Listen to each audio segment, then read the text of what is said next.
In the vastness of the universe of ideas, philosophical questions are like twinkling stars that illuminate the darkness of the unknown.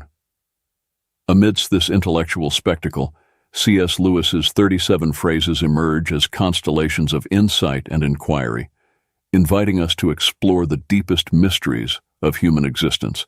These brief yet impactful words serve as portals to a journey of reflection and discovery.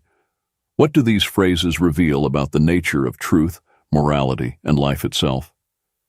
How do they challenge us to rethink our own conceptions and delve into the depths of human thought? In this analysis, we will unravel the power of these C.S. Lewis phrases and explore the universal truths they reveal. 1. Everything changes, nothing ever stays the same. C.S. Lewis's quote addresses a fascinating and often paradoxical aspect of human experience: the nature of time and our perception of change. The first part of the statement, "Everything changes, nothing remains the same," reflects a fundamental truth in many aspects of life and the universe.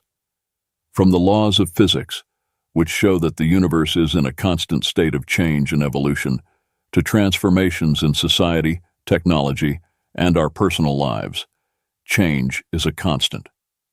The second part of the quote, "Isn't it funny how day by day nothing changes, but when you look back everything is different," speaks to how we perceive time and change in the short and long term. In day-to-day life, changes may seem insignificant or imperceptible because we are immersed in our routines, and the small daily variations do not seem to significantly alter the course of our lives.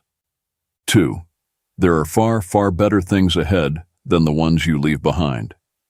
This phrase by C.S. Lewis is an invitation to optimism and hope, encouraging us to look to the future with a positive perspective.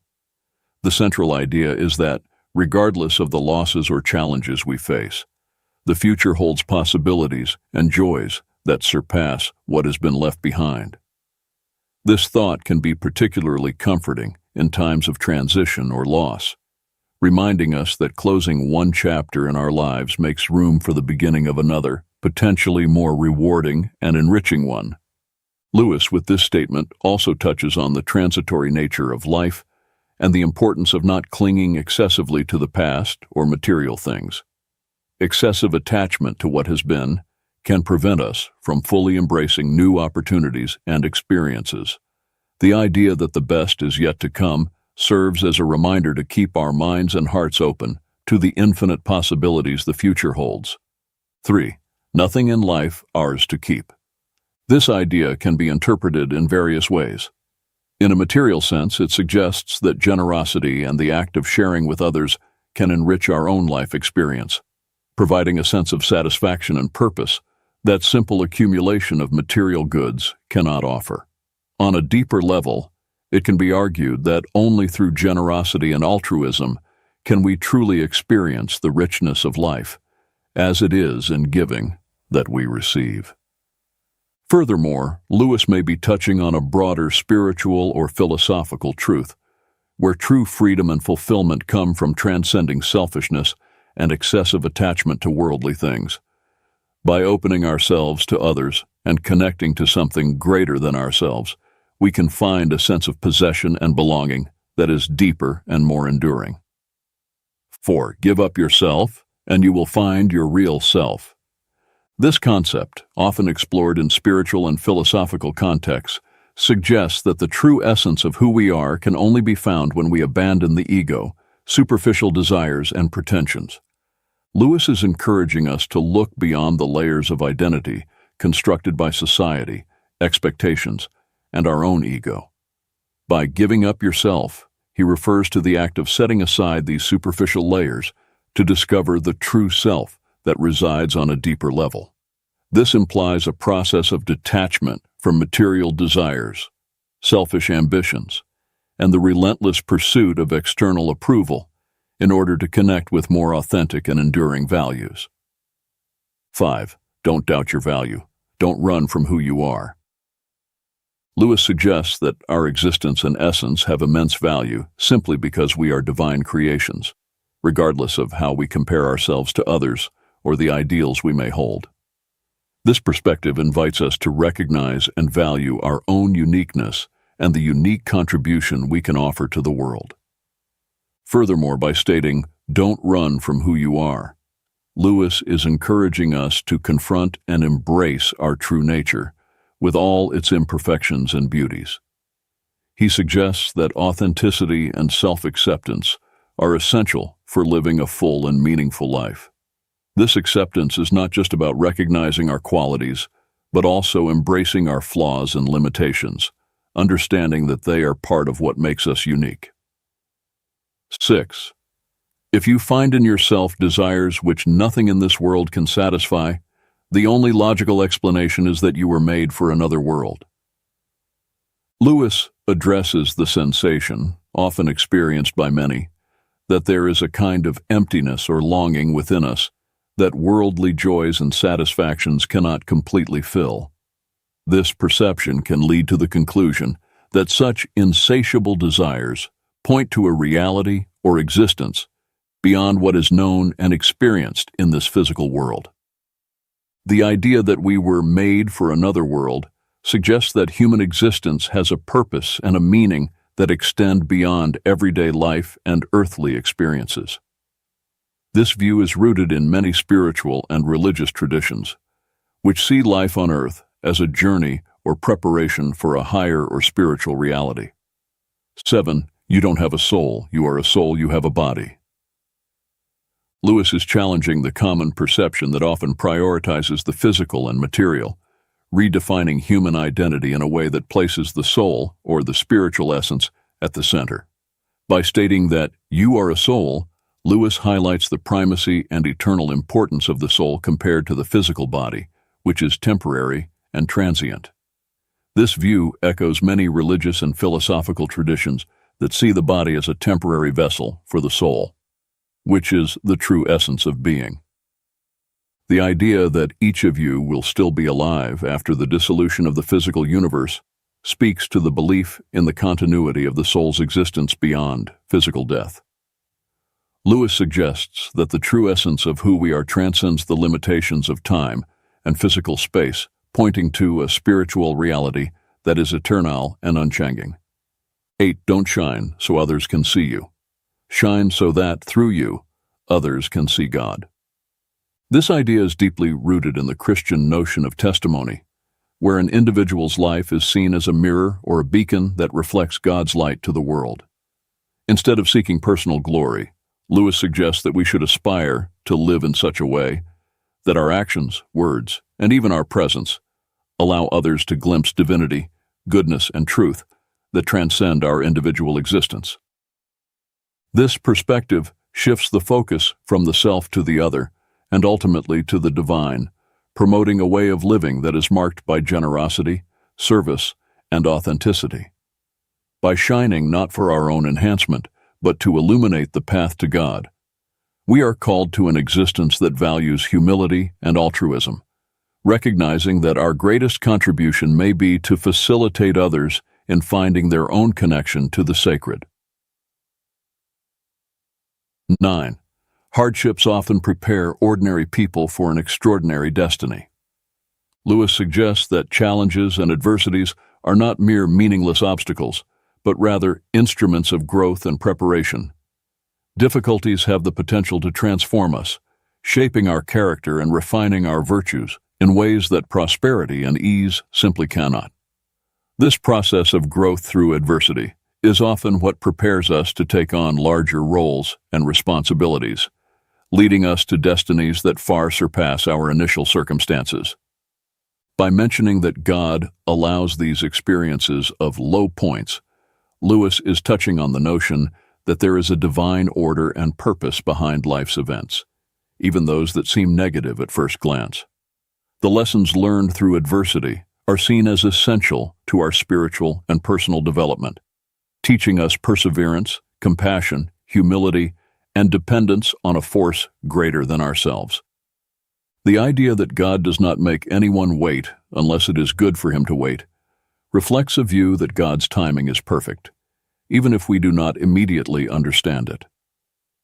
Patience and waiting are seen not as emptiness or meaningless inactivity, but as an opportunity for internal growth and preparation for what is to come. Thus, Lewis encourages us to face difficulties and periods of waiting, not as abandonments, but as integral parts of a larger plan that leads us to an extraordinary destiny. 10. Experience is the most brutal of teachers. By referring to experience as the most brutal of teachers, Lewis is underscoring the often harsh and unforgiving nature of real life as a vehicle for learning. Unlike theoretical or academic learning, experience educates us through successes, and more often through failures, losses, and challenges. These moments can be painful and difficult to endure, but they are also incredibly potent in forging character, resilience, and wisdom. The second part of the phrase, "but you learn, my God, do you learn," emphasizes the effectiveness of this type of learning. Despite its brutality, or perhaps because of it, the lessons learned through experience tend to be deeply internalized. The direct experience of consequences, whether positive or negative, engraves knowledge in a way that passive instruction rarely achieves. 11. Repeated failures are fingerposts on the road to achievement. In describing failures as fingerposts, Lewis suggests that each failure serves as a lesson and a guide, pointing towards adjustments and changes necessary in our approaches, strategies, or even in our understanding. These posts illuminate the way, offering critical insights that help us navigate the path towards our goals. The idea of failing forward is particularly powerful. It implies that each failure, instead of pushing us backward, actually propels us forward, bringing us closer to success. This is because we learn, adapt, and grow through our experiences of failure. This concept encourages a mindset of resilience and persistence, where obstacles are seen as opportunities for development and improvement. 12. You are never too old to set another goal or to dream a new dream. Lewis challenges the notion that age is a barrier to aspirations, goals, and dreams. He emphasizes the infinite capacity of the human being to reinvent oneself and pursue new directions, regardless of where one stands in their life journey. This idea is an invitation to reject self-imposed limitations and social expectations that often accompany aging. Instead of viewing old age as a time to slow down or give up on new endeavors, Lewis suggests that there is always room for new beginnings and possibilities. This can be particularly inspiring for those who may feel they have missed opportunities or that it is too late to pursue passions or interests that have been set aside. Essentially, Lewis reminds us that the ability to dream and aspire knows no age limits. This message serves as an encouragement to continue seeking growth, fulfillment, and joy in all stages of our lives, embracing the ongoing journey of discovery and renewal. 13. Don't let your happiness depend on something you may lose. This brings forth a profound reflection on the nature of happiness and the importance of grounding it in aspects of life that are enduring and intrinsic, rather than external and transient. This idea encourages us to reconsider the sources of our joy and satisfaction, warning against basing our happiness on elements that are outside of our control and can easily be altered or lost, such as material possessions, social status, or even specific relationships. By highlighting the volatility of many of the things we value, Lewis suggests the pursuit of a more authentic and resilient happiness, one that is not shaken by the inevitable changes and challenges of life. This may involve cultivating internal virtues such as peace of mind, gratitude, self-love, and spirituality, which are less susceptible to external circumstances. 14. This world is a great sculptor's shop. It is a rich metaphor reflecting on the process of personal growth and transformation within the context of human existence. Comparing the world to a sculptor's workshop, Lewis suggests that life experiences, with their challenges and opportunities, act as the tools and techniques used by a sculptor to shape and define their creations. In this analogy, we humans are like unfinished statues, constantly being formed and refined by the hands of the sculptor, a metaphor for life's forces, circumstances, interactions with other people, and possibly a divine influence or destiny. Each experience carves our character, molds our values, and affects our life trajectory, contributing to the ongoing process of becoming who we are meant to be. The rumor that some statues will come to life can be interpreted as an allusion to the idea of reaching a state of awakening or spiritual enlightenment, where one becomes fully aware of their purpose, their essential nature, and their connection to something greater than themselves. This can also be seen as a moment of personal fulfillment, where a person transcends previous limitations and emerges more alive, authentic, and fully realized. 15. We are mirrors whose brightness, if we are bright, is wholly derived from the sun that shines upon us. Comparing ourselves to mirrors suggests that our value and brightness are not inherent, but reflected from a larger external source, in this case, symbolized by the sun. This source can be interpreted in various ways, including love, truth, beauty, or in a spiritual context, the divine. The idea that our brightness is wholly derived from this external source reminds us of our dependence and connection to something beyond ourselves to find meaning, purpose, and light in our lives. The second part of Lewis's reflection about the importance of keeping the self clean and bright to have a clear view of God reinforces the idea that our ability to perceive and reflect truth and beauty is affected by the state of our inner being. Just as the view of the moon can be obscured by a dirty telescope, our perception of the divine or the deeper meaning of life can be clouded by our faults, biases, or spiritual neglect. 16. There are two kinds of people, those who say to God, "Thy will be done," and those to whom God says in the end, "Thy will be done." Lewis delineates a fundamental division between those who choose to submit to divine will and those who insist on following their own path, regardless of divine guidance. By saying, "Thy will be done," an individual expresses a willingness to align with God's purposes and plans, placing God's wisdom and authority above their own preferences and desires. This voluntary submission is seen as an act of faith and trust in God's goodness and sovereignty. On the other hand, when God says, "Thy will be done" to an individual, Lewis suggests that God grants that person the freedom to choose their own path, even if that path leads to separation from God. This is an expression of divine justice and respect for human freedom, allowing the natural consequences of a person's choices to unfold. 17. C.S. Lewis's reflection.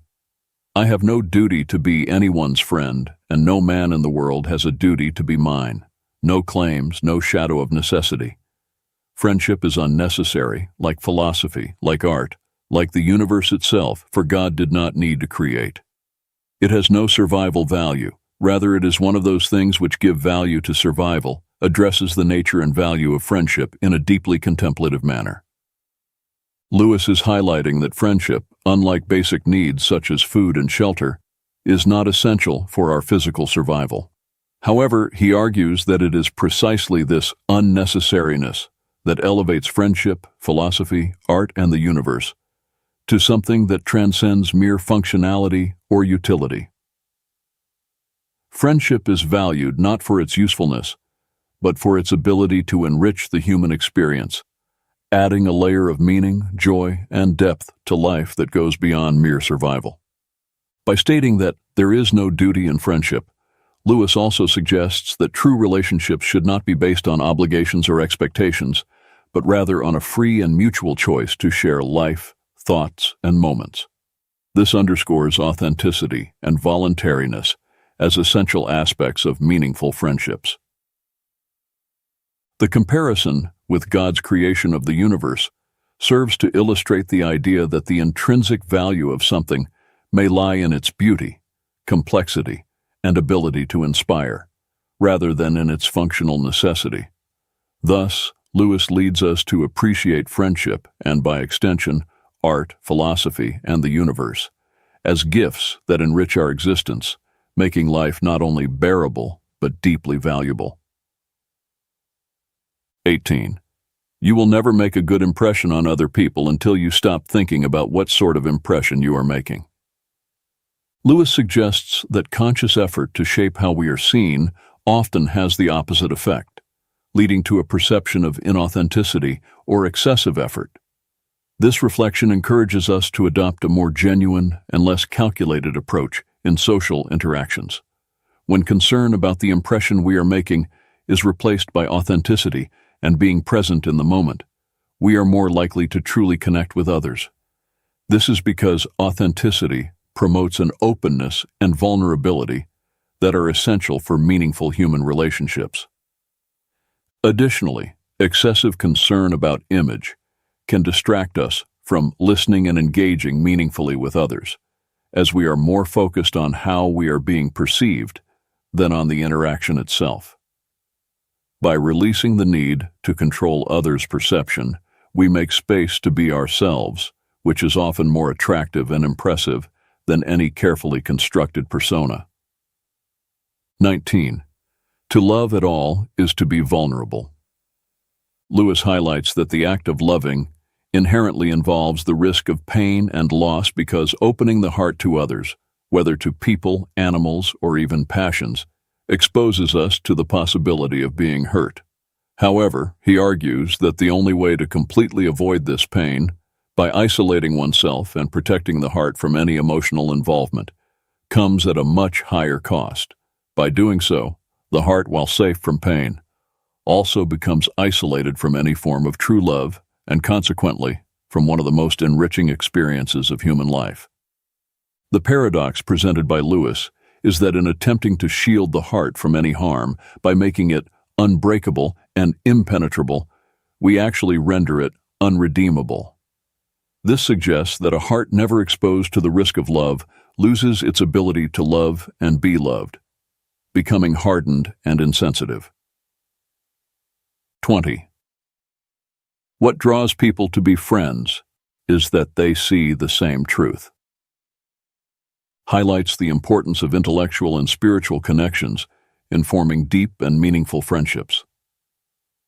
Lewis suggests that at the core of true friendships, there is a mutual recognition and appreciation of certain values, ideas, or fundamental truths that transcend superficial circumstances or passing interests. This view underscores that friendships are not merely based on convenience, physical attraction, or social circumstances, but on a deeper connection that involves the discovery and acknowledgement of a shared truth. This truth can refer to a common understanding of life, moral principles, a shared passion for certain subjects, or even a similar worldview. The act of sharing this truth implies not only recognizing it, but also experiencing and exploring it together, which can provide a solid foundation for the development of a lasting friendship. Friendships rooted in this kind of mutual understanding tend to be more resilient and enriching, as they are based on the mutual appreciation of aspects of being that are considered significant and valuable. 21. Love is a steady wish for the loved person's ultimate good. Lewis redefines love beyond the common notion of intense emotion or physical attraction. He presents love as an active and deliberate commitment to the well-being and happiness of the other person, regardless of circumstances or one's own emotions. This conception of love as a steady wish emphasizes the volitional and intentional nature of true love. It is not seen as something passive or merely sentimental, but as a continuous choice to prioritize the good of the loved one. This implies a commitment to actions and decisions that promote the well-being and fulfillment of that person, even if it requires sacrifice or selflessness. By qualifying the supreme good so far as it can be attained, Lewis also acknowledges the reality of human limitations and life circumstances. He suggests that while love aspires to the ideal of the highest good for the loved one must act within practical possibilities and the limitations of the real world. 22. Do not waste time bothering whether you love your neighbor. Act as if you did, and you will. explores a pragmatic and action-oriented approach to loving one's neighbor, a central idea in many ethical and religious traditions. Lewis suggests that instead of being paralyzed by internal analysis of our feelings or doubt about our ability to love others, we should simply start acting as if we love them. This principle reflects the idea that love can be both an action and a feeling, and that by choosing to act lovingly, regardless of our momentary feelings, we can cultivate genuine feelings of love over time. 23. No man knows how bad he is till he has tried very hard to be good. Addresses the complexity of human nature and the discovery of personal character through the effort to live according to high ethical or moral standards. Lewis suggests that it is in the process of striving to act rightly and do good that we often come face to face with our own failures, limitations, and negative tendencies. This reflection implies that understanding our own imperfections and the ability to recognize our faults are amplified when we put ourselves to the test, seeking to live virtuously. This can be a humbling experience as we discover that goodness and virtue are not as easily achieved as we might have imagined, thus revealing the depth and persistence of our flaws and weaknesses. 24. In God there is no hunger that needs to be filled, only plenteousness that desires to give, reflects a profound theological view on the nature of God and the relationship between the divine and humanity. Lewis suggests that God, being a being of fullness and perfection, has no needs or lacks. Instead, he is an infinite source of generosity and giving. This idea contrasts the conception of God with human nature, which is often driven by needs, desires, and a constant search for satisfaction. Instead, God is portrayed as someone whose essence is fullness, needing nothing from us to complete or improve his being. Therefore, God's desire to relate to humanity and provide for his creations is not motivated by a lack or need, but by an expansive and generous love that seeks to share his own fullness. 25. If a person thinks she is not conceited, she is very conceited indeed. Addresses the paradoxical nature of self-perception, especially regarding pride and vanity. Lewis suggests that excessive self-assurance in one's humility can ironically be a sign of deep pride. The act of considering oneself free from vanity can be in itself a manifestation of vanity, as it implies satisfaction with one's supposed moral superiority or self-control. This observation points to the complexity of human nature and the difficulty of achieving true humility, which is not based on denial of one's own faults, but on sincere recognition of them. True humility involves honest self-assessment and a willingness to accept that, as human beings, we are all fallible and susceptible to error and pride. 26. Pride is spiritual cancer. C.S. Lewis's view of pride as a spiritual cancer highlights the destructive nature of this vice in a person's spiritual and relational life. By describing pride in this way, Lewis suggests that it corrupts and consumes the ability to love, find satisfaction, and even exercise good judgment. Pride is presented not just as a minor character flaw, but as a corrosive force that can destroy the most fundamental aspects of human and spiritual well-being. The second quote expands on this idea, explaining how pride obstructs knowledge of God. Lewis illustrates this with the image of a proud person who is always looking down, both literally and metaphorically, judging others and circumstances from a position of supposed superiority. This posture of looking down symbolizes a self-imposed barrier that blocks sight and openness to higher realities, including the spiritual. Therefore, as long as one is stuck in this attitude of pride, they will be unable to perceive or connect with God, who is above in the spiritual sense. Both quotes emphasize the idea that pride not only negatively affects interpersonal relationships and self-image, but also constitutes a significant obstacle to spiritual growth and perception of realities beyond the self. Lewis invites us to recognize pride as a serious impediment to love, genuine happiness, and wisdom, encouraging a constant pursuit of humility as a path to spiritual health and true knowledge. 27. Only the pure in heart want to see God. This quote distills a profound truth about the nature of spiritual longing and the necessary condition for genuine seeking of God. Lewis suggests that purity of heart is not only a quality that makes someone fit to encounter God, but also the very characteristic that awakens the desire to seek Him.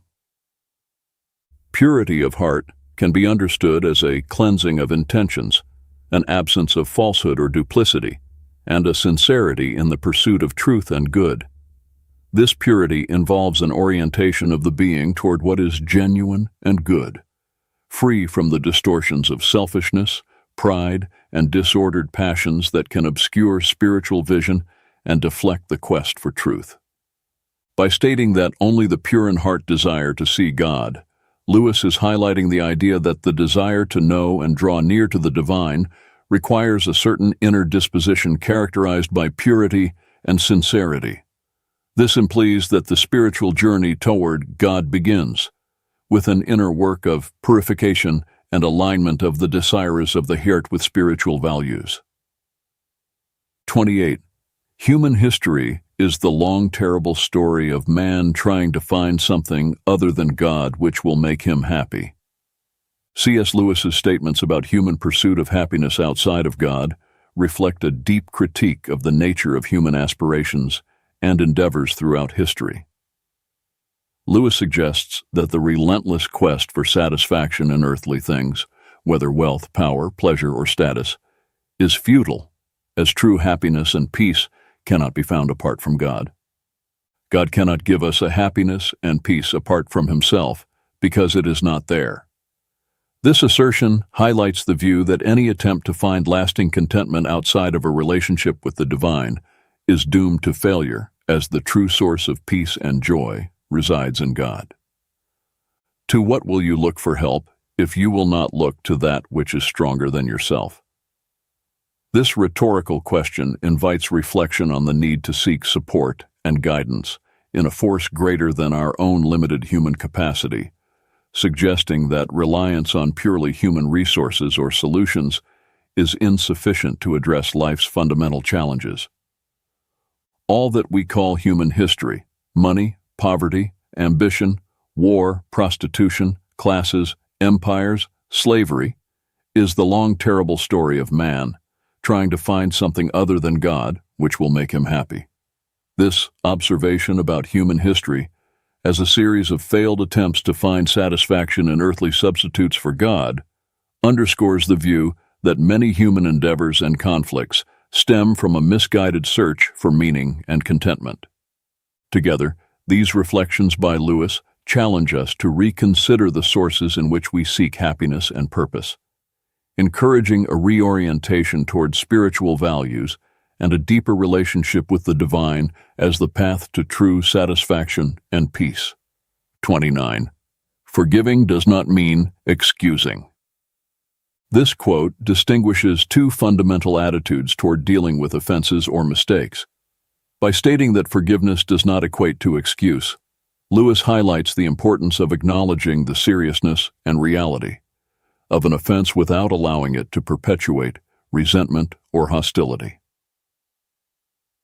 Forgiveness implies a conscious decision to release resentment or the desire for retaliation against someone who has wronged us, even when we recognize that the act committed against us was wrong and unjustifiable. This distinction is crucial because it recognizes the responsibility of the offender without allowing that offense to dominate future relationships or the emotional state of the offended party. In contrast, excusing someone often involves minimizing the offense or justifying the offender's behavior, potentially ignoring the harm caused. Thus, excusing can inadvertently enable or validate harmful behavior. Lewis suggests that forgiveness is a deeper act that requires considerable moral strength. It involves choosing to respond to wrongdoing with a kind of mercy that does not deny the injustice of the act, but chooses not to define oneself or be consummated by it. This approach to forgiveness allows for healing and reconciliation while maintaining moral integrity by acknowledging the gravity of the wrong. Therefore, forgiveness, as Lewis conceives it, is an act of grace that transcends mere acceptance of others' faults, promoting the restoration of relationships without denying the reality of the harm caused. 30. Thirst was made for water, inquiry for truth. By C.S. Lewis offers a powerful metaphor that underscores the intrinsic connection between human pursuit of knowledge and the nature of truth. By comparing physical thirst for water with the innate desire to understand truth, Lewis invites us to reflect on the fundamental need we have to seek knowledge and understanding. Just as thirst is a natural condition that drives us to seek water to quench it and ensure our physical survival and well-being, curiosity and the desire to understand are fundamental impulses that lead us to seek truth, to satisfy our need for intellectual and spiritual knowledge and understanding. This comparison emphasizes that just as water is essential for physical life, truth is indispensable for our intellectual and spiritual life.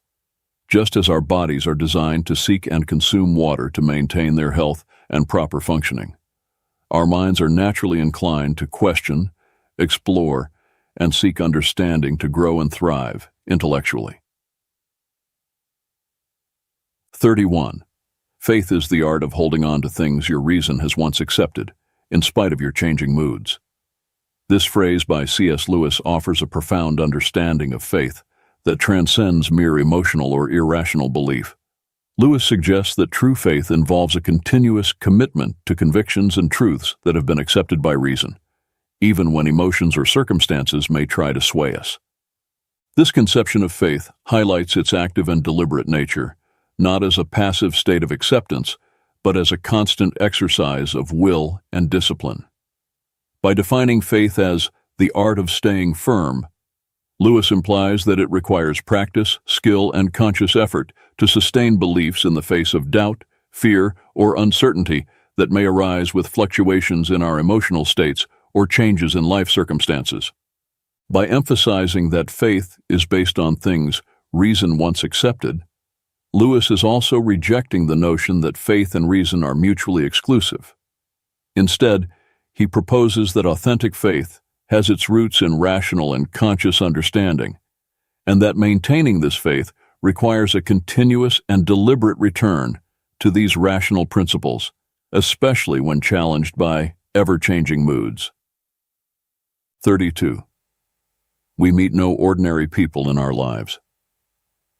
This statement by C.S. Lewis offers a deeply human perspective on the nature of interpersonal interactions and the uniqueness of each individual. Lewis suggests that every human encounter, no matter how brief or trivial it may seem, is an opportunity to connect with someone extraordinary, whose life, experiences, and perspectives are unique and valuable. This assertion challenges the notion that some people are common or ordinary, highlighting that all individuals have a story, an inner complexity, and a unique potential that make them worthy of attention and respect. Even those who may seem to play mundane roles in our lives can have unexplored depths and inner riches that deserve to be recognized and valued. 33. Everyone thinks forgiveness is a lovely idea until he has something to forgive. This quote addresses the challenging nature of forgiveness and how our perspective on it can change when we find ourselves in the position of needing to forgive someone for a transgression or injustice. Initially, many people may agree that forgiveness is a noble and desirable virtue, recognizing its moral value and the emotional benefits it can bring to both the aggressor and the offended party. However, when confronted with the reality of a situation where they have been hurt or harmed by someone else, the act of forgiveness can become much more difficult than they imagined. This quote highlights the human tendency to idealize forgiveness when we are not directly involved in situations of conflict or hurt. However, when we are faced with the real need to forgive someone who has hurt us, we may discover that forgiveness is a complex and painful process that challenges our emotions, self-image, and values. 34. Integrity is doing the right thing, even when no one is watching. This quote highlights the importance of acting in accordance with our values and principles, regardless of the presence of supervision or the potential for reward or punishment. By defining integrity as doing the right thing, Lewis suggests that true integrity goes beyond simply following rules or social norms. It is a matter of moral and ethical principles. This implies making choices based on what is morally correct, even if it is easier or more advantageous to act otherwise. The part of the phrase that emphasizes that this should be done even when no one is watching underscores the importance of authenticity and consistency in our actions. This means that integrity is not something we display only to impress others or avoid negative consequences. It is a quality that is inherently valuable and shapes our conduct in all aspects of life.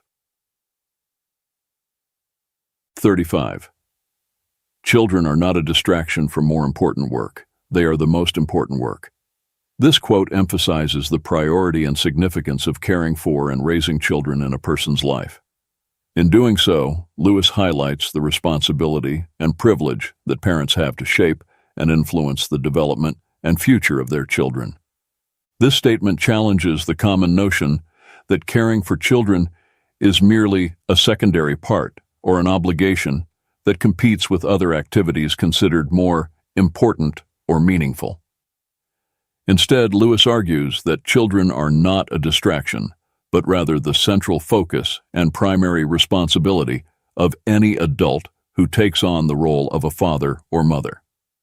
By recognizing children as the most important work, Lewis underscores the profound influence that parents have on the lives and development of their children. He suggests that parental care extends beyond simply providing material needs. It involves nurturing, educating, guiding, and loving children, preparing them to face life's challenges and become responsible and compassionate adults. 36.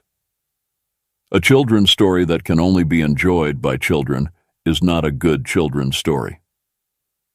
Lewis argues that a story intended for children should be able to captivate and enchant not only the child audience, but also adults, regardless of their age. This statement suggests that the best children's stories transcend age limitations and have a universal appeal that resonates with readers of all ages. They should contain elements such as imagination, adventure, wisdom, and emotion, which can be appreciated and valued by people of all ages, from the youngest children to the oldest adults. By emphasizing that a good children's story should be able to attract a broader audience, Lewis acknowledges the importance of the power of narrative to educate, inspire, and entertain people of all ages. He suggests that, even as we grow and mature, we never lose our love for the magic of enchanting stories, and that we should continue to seek out that magic throughout our lives. 37. True humility is not thinking less of yourself, it's thinking of yourself less. By stating that true humility is not thinking less of yourself, Lewis highlights that self-esteem and recognizing one's own worth are not incompatible with humility. On the contrary, genuine humility involves a balanced view of oneself, free from arrogance or pride, but also free from self-deprecation or underestimation. The second part of the phrase, "it's thinking of yourself less," points to the essence of true humility. It suggests that genuine humility is characterized by a shift of focus from the ego and one's own needs to the needs and interests of others. This implies a spirit of service, compassion, and consideration for others, where the self is not at the center of attention, but rather concern for the well-being and happiness of others. This quote challenges the common notion that humility is linked to self-denial or lack of self-esteem. Instead, Lewis argues that true humility is rooted in a balanced view of oneself, combined with a sincere willingness to put others first. As 37 quotes by C.S. Lewis offer a rich and multifaceted tapestry of wisdom and insight into various aspects of human life, faith, morality, and the human condition. Together, these quotations form a comprehensive panorama that invites deep reflection and personal introspection. A conclusion we can draw from these quotes is the importance of seeking truth, authenticity, and integrity in our lives. Lewis reminds us that true wisdom lies in the ability to look beyond superficial appearances and delve into the essence of things, cultivating a deeper understanding of the world and ourselves. Moreover, the quotes highlight the importance of empathy, compassion, and love for others, as well as the need to cultivate virtues such as humility, forgiveness, and gratitude in our daily lives. They challenge us to grow, to learn, and to evolve as individuals, constantly striving for moral and spiritual excellence. Another recurring theme in these quotes is the idea that true happiness and fulfillment are not found in material achievements or external successes, but rather in connection with the divine, in cultivating meaningful relationships and in serving others. Ultimately, C.S. Lewis's words remind us that the journey of life is a continuous search for meaning, purpose, and transcendence. They encourage us to embrace the challenges, to embrace the journey of life with courage and determination, and to constantly seek truth, goodness, and beauty in the world around us.